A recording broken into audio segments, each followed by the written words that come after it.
Fantasy Football Almost Daily is brought to you by LeagueSafe. We've been your trusted fantasy finance partner for well over a decade, and we're still working to create a better and easier way to collect your fantasy funds. Our new mobile app allows league members to pay in just a few taps and in under a minute. QR codes that people can scan to pay at your draft. It's never been easier to pay for your league and hold funds securely all season than by using LeagueSafe. But my new favorite feature of LeagueSafe, we partnered with our buddies Trophy Smack to offer championship rings or belts for your league. And I chose a championship ring in my league. It only added $375 per user in my 12-team league for the fee. It's a sweet. Maj is next to me. Hey, Maj, how's it going? Hi. Simple, easy, completely hassle-free hardware from LeagueSafe and our good friends at Trophy Smack. LeagueSafe hits the commissioner at the end of the year. They say, where do you want this ring sent to? Trophy Smack sends it out. Bada bing, bada boom. You got a fantasy championship hardware. We're also brought to you by Fanball. The Week 1 Fanball winners contests are up now on the Fanball mobile app, and you only have a few more hours to get set to play in the Thursday-Friday NFL kickoff contest. Who's going to score the most fantasy points between Jalen Hurts, Dak Prescott, Patrick Mahomes, and Justin Herbert? Pick all the top players in 4 groups of 4, and you split the pot with your fellow winners.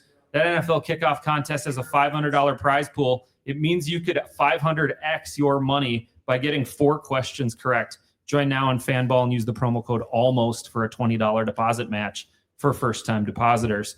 So we're going to go over the Friday night contest between the Chiefs and Chargers. If you're looking for the Thursday contest, that we put that one up yesterday. And then we're going to talk about a little bit why we're here out in Las Vegas at all of these beautiful NFFC drafts and more. But first, we're going to hear some Less Than Jake. From the Sports Hub Games Network, this is Fantasy Football Almost Daily with your host, Matt Harrison.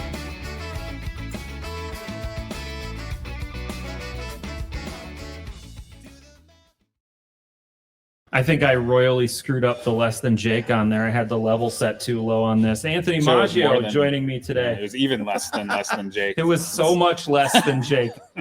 I feel bad. Anyway, welcome to Las Vegas, Nevada. We are at the Park MGM right now for the NFFC high stakes live drafts here in Las Vegas. I believe there are 4 or 5 different drafts going on right behind us right now. Yeah, and the 6 conference rooms behind us, which you clearly can't see, but promise. They are there. They're closed doors behind us. So I've been watching a handful of them over the last few days, and one of the things that is very different and interesting about these high stakes drafts is like the RotoWire Online Championship, for instance. This is a $350 entry fee, but the top prize is $250,000. So these guys are swinging for the fences on to get their guy, especially with their first and second round picks. They're going for that huge upside, that hockey stick that can bring you over the top. Yeah, what I find interesting about it is when you're in more casual drafts, for me personally, I actually usually end up liking to be in the second half of the first round of the draft because I can act on my takes in a sort of less aggressive manner. So I think one thing that you saw last night was Saquon Barkley was taking a pick after Christian McCaffrey. Now, that's not the way ADPs are, and basically anywhere right now. Saquon Barkley was just an absolute machine last year, and really no reason why he shouldn't be this year, of course, barring any kind of health. Now, plenty of tread came off the tire last year, playing all the way through the Super Bowl for Saquon. And meanwhile, Christian McCaffrey, no wear and tear basically last year because of his injury situation. So he did the tear earlier. Yeah, yes. He got nowhere if you do the tear. If you do it the other way around, it is generally just the tear. Yeah. So it's one of those things where again, I'm actually pretty high on Christian McCaffrey this year, and so I prefer to be in the back part of drafts. I was actually in a guillotine draft a couple of nights ago where initially I was going to be the 14th pick, and I was eyeing up Brock Bowers and Christian McCaffrey as 2 guys that I was really interested in if they fell that far. Sure.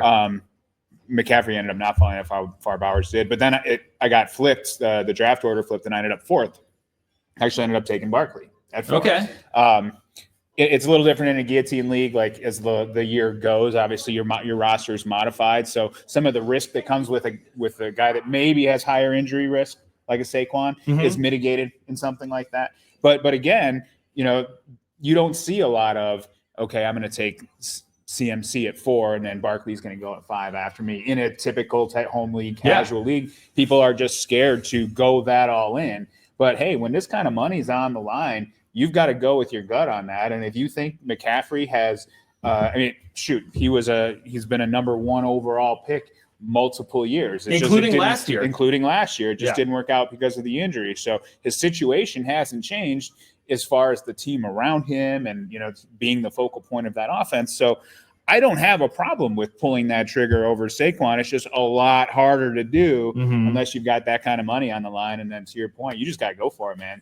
Worth noting that our friends from Football Guys are out here this weekend as well. And I actually just participated in I dominated a Football Guys Bowl league there. And I had the 11th pick. I was playing with Joey Wright, who had the 12th pick. And it was just Snipe City over Joey Wright, the Tampa Bay Buccaneers fan. Joey's not talking to Matt anymore. He's not. He was very upset, like visibly shaken when I took Baker Mayfield. Joey might pop out here and join us on the show real quick. If Matt gets hooked off of the screen, just you see an arm reach in and pull him out. It could happen. Probably Joey. It's actually probably likely to happen. It'd be fairly entertaining, honestly. Oh yeah, because it didn't happen to me. You could try it, Rourke. I don't know. I'm pretty robust. It's hard to move me. Oh no. Rourke Struthers joining the show there briefly. He's also out here talking Game Blazers, and if you want to get involved in Game Blazers, over $37,000 in prizes for week 1. It's free to get your starter packs at Game Blazers. And there's a bunch of fun deposit match options out there if you want to have a more robust pack of items in your wheelhouse there. FFAD is the promo code you can use, and you can get a deposit match of up to $100. Yeah, first time depositors, absolutely. So that's pretty huge. You could build a pretty badass stable of players right away, and all of a sudden you could be just going in for $200 to start the year, actually going in for $100 to start the year, right? And dominating all season long in Game Blazers, who's got $750,000 in cash prizes guaranteed this year. So there's some opportunity there. And if I'm a savvy fantasy player who wants to build a bankroll and win some money this year, I'm probably signing up for Game Blazers. I don't think I technically can. You can. No. But if I could. Pat Marison is on there, and he's got quite the inventory. His name's Pat Garrison. Yeah, I mean, honestly, like you said, $750K in guaranteed prizes for the season. And, for those of you who haven't played it or checked it out yet, I mean, the contest is a DFS structure. The wrinkle in there is with typical DFS, like on Fanball, everybody's choosing from the same group of players and the same salaries. When you play on Game Blazers, you and you alone have access to your inventory.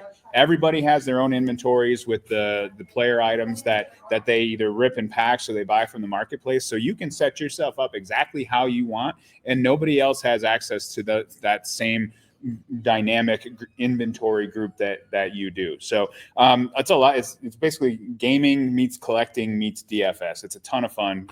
Great app. So yeah, definitely highly encourage you to check it out. And cool logo too, right? And it's an exciting time to get into Game Blazers, kind of at the ground floor. You can be one of the people who just dominates that platform right now. Yeah.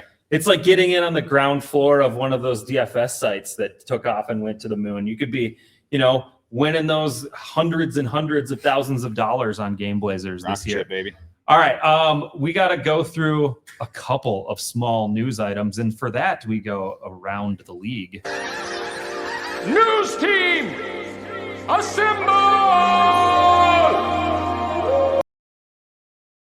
Maj, you don't have headphones on, but that just said news team assemble. So, I mean. Oh, where's the shell? He blew it. Don't worry. All right. The biggest news that come down today is Amari Cooper decided, I'm not going to play football anymore. Yeah, he came back to Las Vegas and then was like, you know what, I got other stuff to do. So Mark draft. Oh, he's probably back here. Yeah, he wanted to be in one of the NFFC high stakes drafts. That's what I was theorizing the whole time. Because he's down the street. The stadium's only maybe about a mile away. Yeah. So I'm guessing Amari Cooper probably on his way here to draft in one of the games before the opening night tonight. But kind of a strange moment for a player to decide to retire the day of the first game of the NFL season. Yeah, you're staring down the barrel of a long season and like, you know what? Nah, I made enough money. It's crazy how kind of fast he fell off. I mean, 2023, had a huge year. Yeah, and nothing, and then gone. Like, I mean, the age cliff hits hardest on wide receivers, it seems. But man, he's taking that to a whole new level. It went down quick. Yeah, and as Kesha once said, it's going down. I'm yelling timber, and it was timber. Yeah, he yelled timber for Amari Cooper. Sure. The other news item that you saw was wide receiver related as well, but it was for the Houston Texans. And what was that? Yeah, Christian Kirk. He's been dealing with a little hammy tweak, but it actually seems to be a little more serious than what we had hoped for. He's definitely out week 1, potentially longer. Christian Kirk's actually somebody that was kind of creeping up my ADP, like, playing in best ball and whatnot. I was getting quite a bit of Christian Kirk because I do think that he has a real opportunity there in Houston in that offense to fill an important role. Especially that slot receiver position is pretty big there. Breaking in, 2 rookie receivers, and Kirk's got experience. He's in a good offense, so he's right now, as far as kind of looking at the landscape, week 1. No buys, obviously, not a lot of injuries. He was probably like flex consideration at best for most people. Certainly, obviously, if you got him in there, you got to get him out of your lineup now. But that does actually make for interesting DFS plays on, a Jaden Higgins or Jalen Noel, because those are going to be low-cost options. So if you're trying to go kind of the stars and scrubs approach with your DFS lineup, now you've got a guy like Jalen Noel that's probably going to get more time than he would have. Higgins maybe getting a few more targets than he would have. Of course, Nico is going to be the man, hogging the targets there. But you might be able to get kind of close to – I should have looked on the Fanball site before just to see where their prices were. But if they're not minimum, pull them up. I'm pretty minimum. sure that they're in the 3,000 area somewhere. So. Yeah, so if you're going to stack, you're going to go like Bijan and Derrick Henry, really spend up there. This is a real good opportunity to potentially make some hay with a low cost or min cost option. The rest of the league been kind of quiet over the last few days as teams really get geared up for week 1. And I'm excited for the Cowboys and Eagles tonight. We went over that game preview yesterday. Well, I did live from my hotel room. So and now it's time to go over the Chiefs and Chargers for the Friday night game. It doesn't hit. We kind of mirror our friends at Fantasy Football Weekly on this show, of which I'm a part of. And when there's games that don't hit that show, like this Friday night game, we're the only show in town. You got to subscribe to Fantasy Football almost daily. So the Chiefs Chargers in Brazil. I don't speak Portuguese, but if I did, I'd give Patrick Mahomes a C grade, which is Portuguese for C. All right. Harbaugh solved the Mahomes riddle last year. He did not top 245 yards in either game and threw only 1 touchdown pass in each meeting. Compare that to the 15 touchdown passes Mahomes threw in the prior 5 meetings against the Clippers, and it's clear they figured something out. Plus, he'll be without Rashee Rice, who opted to serve a suspension at the beginning of the year. And Hollywood Brown has been a bit dinged up for the last few weeks too, so he's a little questionable to play. We're going to see how that works out. His top receiver is Xavier Worthy, probably the only receiver you'd really want to start for the Chiefs in this one.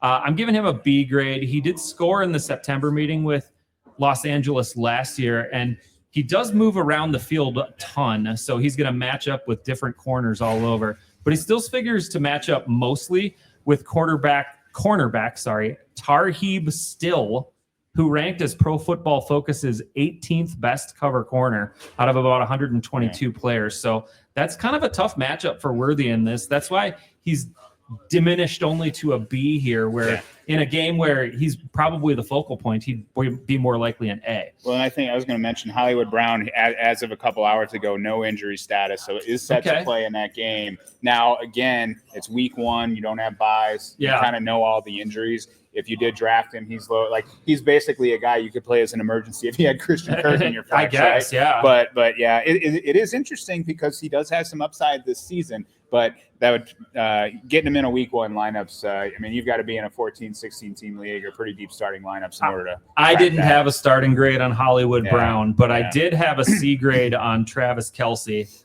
Just like Roy Kent, Kelce is older and slower now, but he did enjoy 2 decent days against the Chargers last year with 5 catches for 45 yards. That's okay. 7 catches for 89 yards is pretty good, especially in PPR. But the Chargers allowed a league low 2 touchdowns to the tight end position last year, which is why I can only muster a C grade here on Kelce. As for the running game, Isaiah Pacheco gets a C grade. I do believe that he'll get the lion's share of the work and that he is finally healthy. This is just a tough matchup, though. The Chargers only allowed 4 rushing touchdowns to opposing backs last year. That was the lowest number in the league. And only James Conner, Derrick Henry, Bucky Irving, and Bijan Robinson. Those 4 names, they're all going a lot higher in drafts than Isaiah Pacheco. Those were the only backs to top 100 yards against the Chargers last year. Pacheco's not in the same tier as those guys right now, so it's just a C grade there for him. As we move over to the Chargers, I'm only issuing a C grade on Omarion Hampton with Najee Harris on the bench. So Harris has been cleared to play. I hope in an eye patch. Well, you kept saying C, and I was wondering if these were all not leading up to a Najee Harris joke. A seeing eye joke, maybe. But I don't think that we're going to get what we want out of this matchup. I think we're going to see more Najee Harris than everybody wants to believe. Yeah. And I think we're going to see fewer Omarion Hampton snaps than we want. The Chiefs were also just very good against the run last year. Yeah. They allowed the fewest PPR points per game in the league to the running back position at only 16.2 PPR points. So if you're splitting 16 fantasy points between 2 running backs, maybe you're getting to 10 with Omarion Hampton and 6 with Najee. Right. And who knows if Najee gets the goal line work and suddenly that's flipped and you're sunk. And we basically, when that news about Najee happened, Omarion Hampton went his ADP to the moon. And now it's been a week since we've gotten the news of, Najee's actually going to play. Yeah. Don't know how much, but so now dropping like a rock. So if you've drafted basically anytime 4 days ago beyond, 3-4 weeks, if you got Omarion Hampton, you paid a pretty penny for him in your draft. Absolutely. In your auction or with an early pick. And now you're going into week 1 and he's maybe your RB1, definitely your RB2 if you want RB early. And you're sitting here staring down the barrel of 10 points. Like, that kind of hurts, man. Yeah. I like him a lot, but it's crazy how much things have changed in a week. Definitely rough. One of my favorite players in the league, Justin Airbear, he gets a C grade as well here. It's Justin Herbert for those who are uninitiated. He gets the C grade. He's lost 6 straight games against Kansas City. He's only topped 300 yards once in that span. And in his last 3 games against Kansas City, he's only managed 1 touchdown pass in each game. The way I see this going is this is going to be a pretty low-scoring game down in Brazil. The Chiefs were a middle-of-the-pack defense against quarterbacks last year, but they were dinged a bit by rushing quarterbacks. So the saving grace is Herbert does move a little bit. Yeah. He's kind of mobile. He's got a little bit of that wiggle, and if I'm wrong on the C grade, I think it's because the Air Bear got loose in the end zone on his own. It's possible. Now, I don't know if now's the right time for the tangent, but Matt was this close to getting an Air Bear jersey. That's true. Close. Let's talk jerseys after I get through Ladd McConkey. Yeah, let's do that. He's the only member of the passing game that I think that you can start. He just gets a C grade here. He's going to have Trent McDuffie, the 6th best cover corner in the league last year, pretty much shadowing him the entire game. Now, McConkey did get loose for a touchdown reception in his lone game against the Chiefs last year, but I don't think we can put him in the realm of where McDuffie is in this matchup. A C feels generous to me for Ladd McConkey in this matchup because I'm going to bench Keenan Allen, Quentin Johnson, Will Dissly, and every other member of the Chargers team. But I do love their uniforms. They're going to be wearing those sweet electric blues down there. And I was very close to purchasing a Justin Airbear jersey from the lids at Planet Hollywood last night.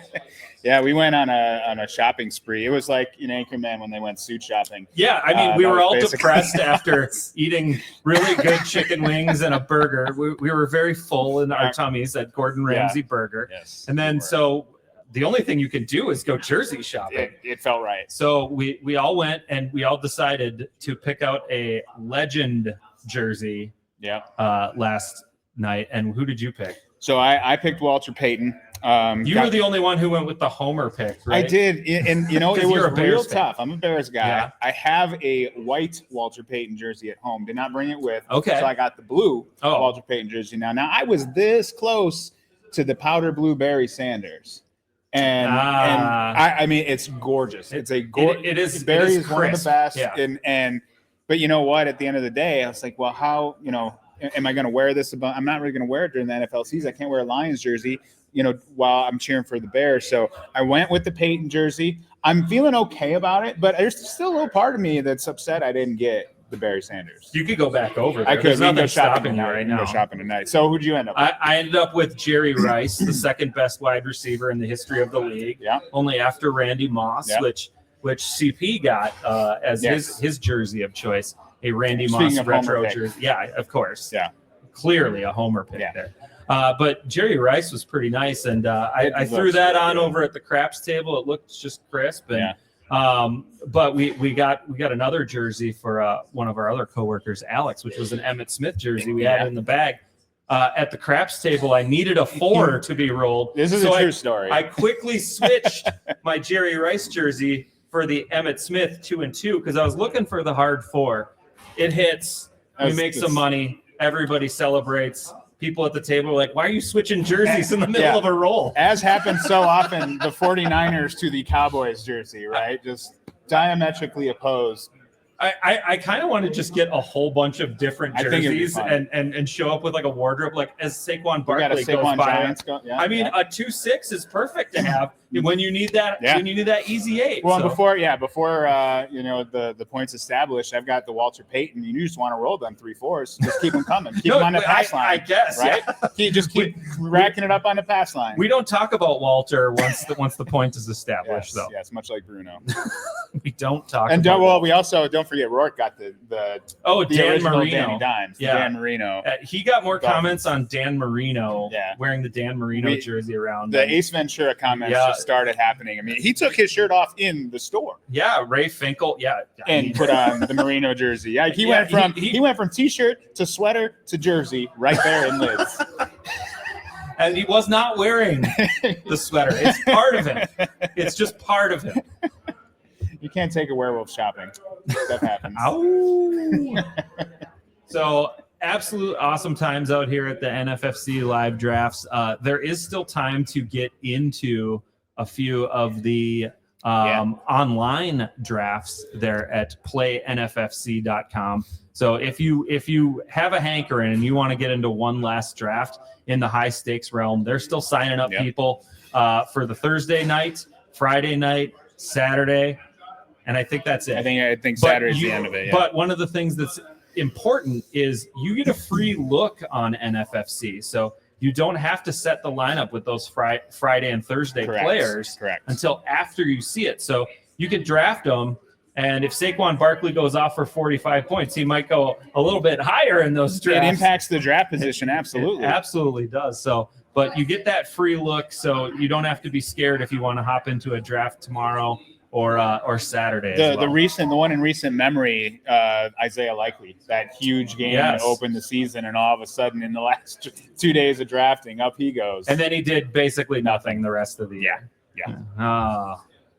I was trying to come up with a Likely joke, but I couldn't do it. It's likely he wasn't going to score any more points. There it is. Yeah. You found it. Yeah, there we go. Plucked it out of the air. Well, so here at the NFFC, so we're set up right now outside the ballrooms like we talked about.